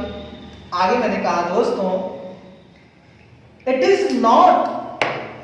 not possible to anticipate moves of rival firms, consumer behavior, evolving technologies and so on। मैंने कहा मेरे प्यारे बच्चों, आगे कहेंगे कि पहले बात समझिएगा, यह संभव नहीं है। क्या संभव नहीं है? तो राइवल फर्म्स मतलब प्रतिद्वंदी कंपनियों की चाल, मतलब मूवमेंट, क्या उसका अगला चाल है। जो हमारे प्रतिद्वंदी फर्म है, जो मेरे राइवल फर्म है, जो मुझसे टक्कर लेने आ गए हैं, उनकी अगली चाल क्या है। तो प्रतिद्वंदी फर्मों की चाल या कंपनियों की चाल, प्रतिद्वंदी कंपनियों की चाल, उपभोक्ता का व्यवहार, कंज्यूमर बिहेवियर, इवॉल्विंग टेक्नोलॉजी, विकसित होती तकनीक आदि का, है ना, आदि का एंटिसिपेट का एंटीसिपेट मतलब यहाँ होता है पूर्वानुमान, फोरकास्ट भी पूर्वानुमान, एंटीसिपेट भी पूर्वानुमान, आदि का पूर्वानुमान लगाना भी संभव नहीं है। अरे बाबा, ए बाबा कहता है it is not possible to anticipate moves of rival firms, consumer behaviour, evolving technologies and so on. तो मेरे दोस्तों एक और भी बात मैं कह रहा हूं। क्या कह रहा हूं सर? तो मैं कह रहा हूं कि मेरा ये कहना है दोस्तों कि क्या कहना है मेरे दोस्तों, मेरा ये कहना है कि जो प्रतिद्वंदी कंपनियों की चाल है, जो प्रतिद्वंदी कंपनियों की चाल है, कौमा जो उपभोक्ता का व्यवहार है, कौमा जो विकसित होती हुई तकनीक है, आदि का पूर्वानुमान लगाना संभव नहीं है। तो हम लोगों ने अब तक क्या सीखा? हमने सीखा, यही सीखा, हालांकि सुपर से पढ़ता हूं 3 पॉइंट, हालांकि वास्तव में कोई भी कंपनी आंतरिक और बाहरी दोनों तरह के माहौल का सटीक पूर्वानुमान नहीं लगा सकती, फुल स्टॉप। हर चीज की योजना पहले से नहीं बनाई जा सकती, फुल स्टॉप।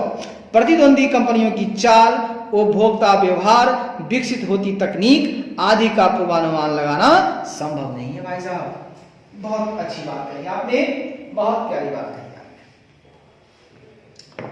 अगली पॉइंट है पॉइंट नंबर 4। क्या कहता है सुन लीजिएगा। कहता है दोस्तों, there can be significant deviations, there can be significant deviations, there can be significant deviations between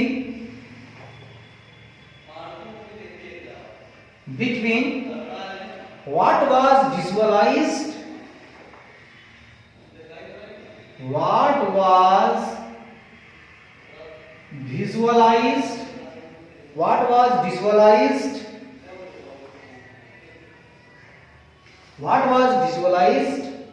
and what actually happens,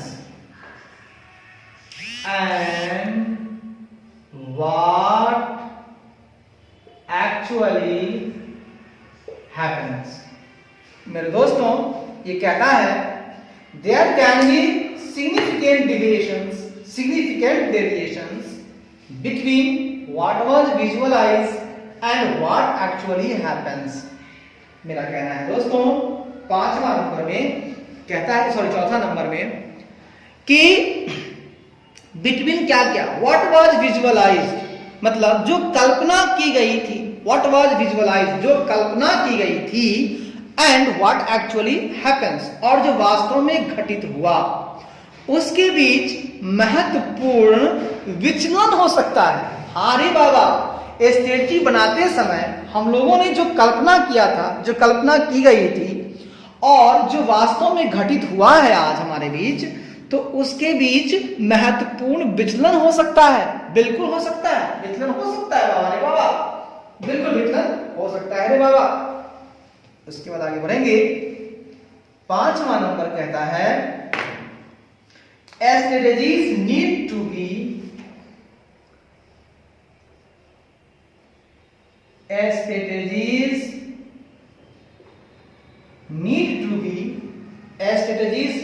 be tuned or modified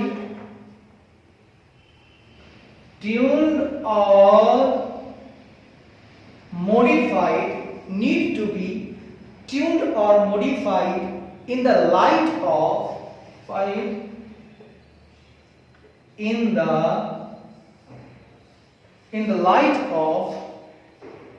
possible environmental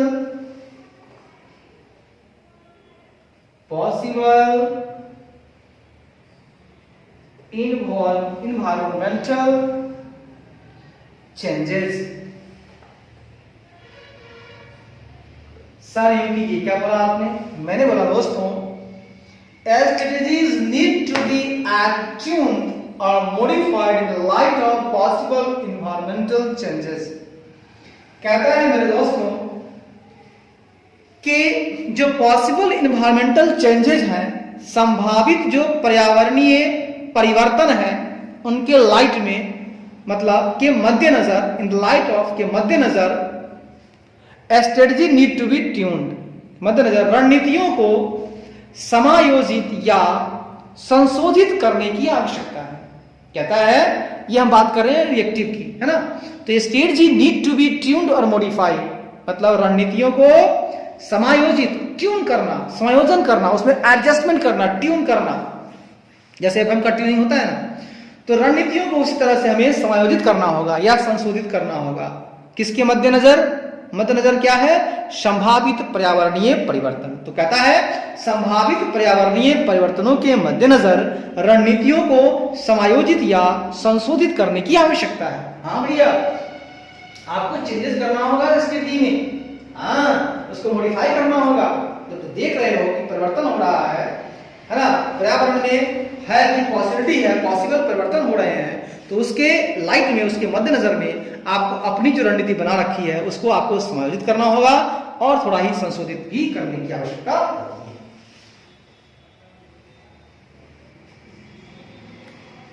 आगे करना है, कहता है छठा point, there can be significant, कहता है दोस्तों there can be significant, there can be significant or major strategic or major strategic, there can be significant or major strategic changes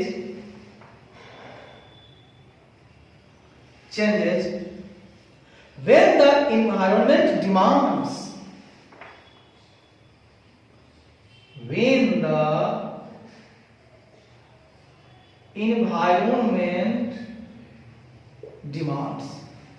sir क्योंकि आपने क्या बोला, मैंने बोला there can be significant or major strategic changes when the environment demands।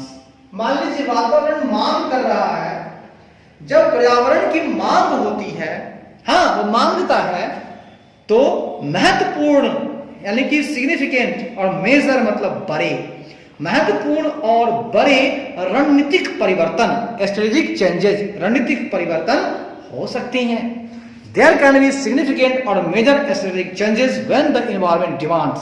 कहता है जब पर्यावरण की मांग हो, जब पर्यावरण की मांग होगी, जब पर्यावरण की मांग होगी तो महत्वपूर्ण या बड़े रणनीतिक परिवर्तन हो सकते हैं, बिल्कुल हो सकते हैं। आपको अपनी स्ट्रेटजी में बहुत ही मेजर चेंज करना पड़ेगा, महत्वपूर्ण चेंज करना पड़ेगा, सिग्निफिकेंट चेंज करना पड़ेगा। तो कहता है जब पर्यावरण की मांग होगी तो महत्वपूर्ण या बड़े रणनीतिक परिवर्तन हो सकते हैं। भाई साहब आइए, भाई साहब आइए, अगला और लास्ट पॉइंट कहता है reactive strategy is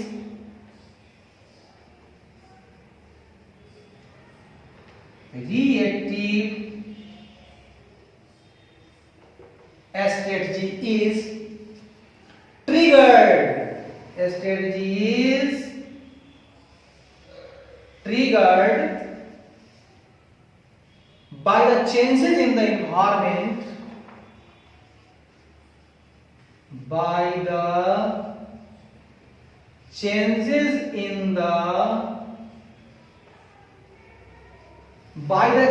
in the environment and provides ways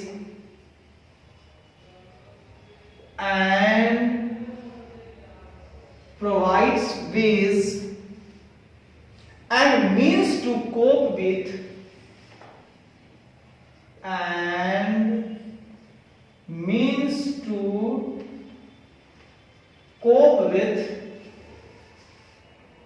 निपटना, cope with मतलब निपटना,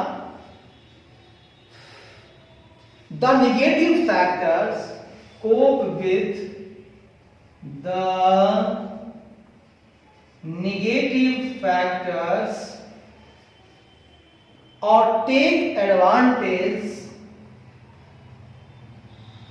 of take advantage of emerging opportunities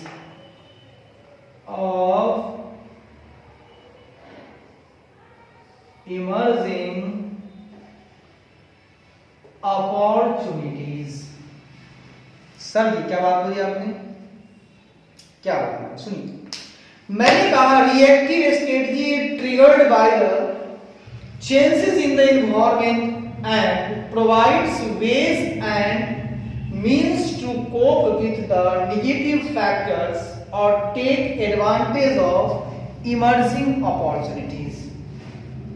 मैंने कहा मेरे बच्चे कि प्रतिक्रियात्मक जो रणनीति है वो क्या है ना, प्रतिक्रियात्मक रणनीति पर्यावरण में परिवर्तन से प्रेरित होती है।